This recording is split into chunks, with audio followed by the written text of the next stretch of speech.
Senator Murphy.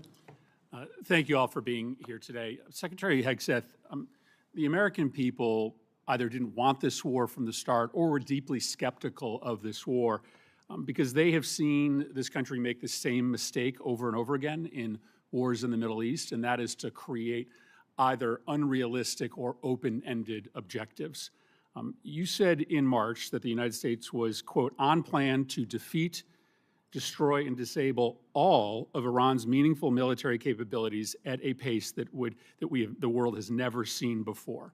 Obviously, as we've discussed here today, that objective has not been achieved and is not going to be achieved.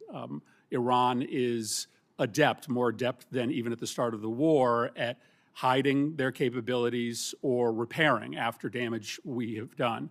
There's an open report that when it comes to their missile sites along the Strait of Hormuz, 30 of 33 are still operational. I wouldn't believe all the open reports, Senator.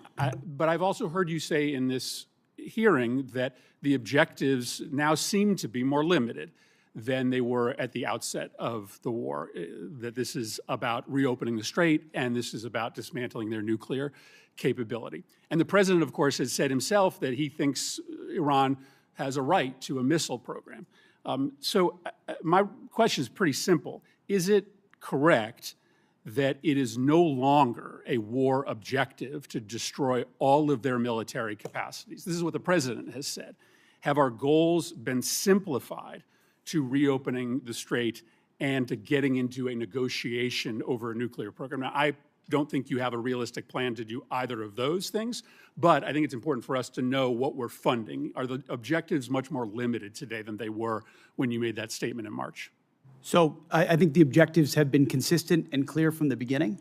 And I would contrast it to North Korea, where a conventional buildup was used to hide a nuclear capability that eventually evolved to a point where it couldn't be contested.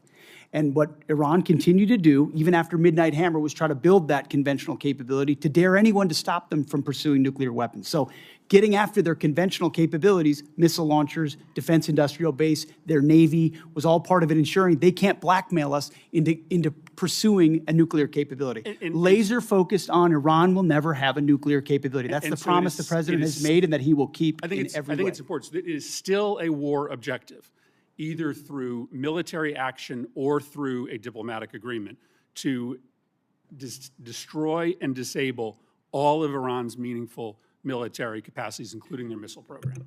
As far as all, when we talked about that from the podium at the outset of this, we were talking about their defense industrial base. And if you look at the metrics of their ability to make more, that it's been overwhelmingly destroyed. Not everything, but overwhelmingly. Now, do they have missiles in underground bunkers because they're a terror state? Sure they do, and we've acknowledged that from the beginning. Yeah, but their capacity is less today than it's ever been as a nation. They obviously have significant capacity to effectively disrupt the entirety of the Middle East and oil flows out of the Middle East, and that's not going to change.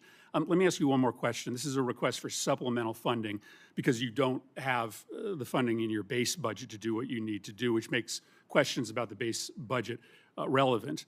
There's been a lot of attention, Mr. Secretary, on the modernization of a luxury jet that was gifted to the president by the government of Qatar. Reports suggest that maybe as much as $1 billion in your base funding, an extraordinary amount of money, has been used for an upgrade, and the plane is back in the shop for a second upgrade.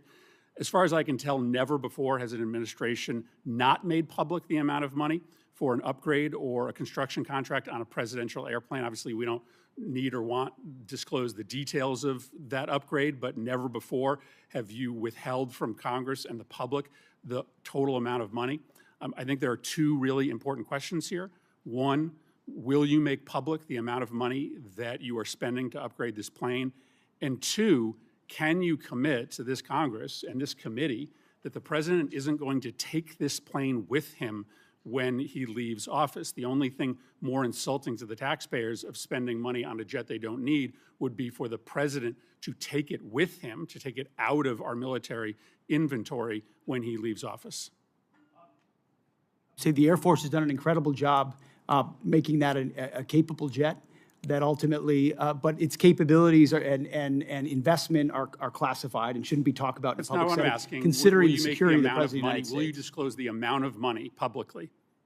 I would imagine as part of the regular budget process, that's something that we would look at.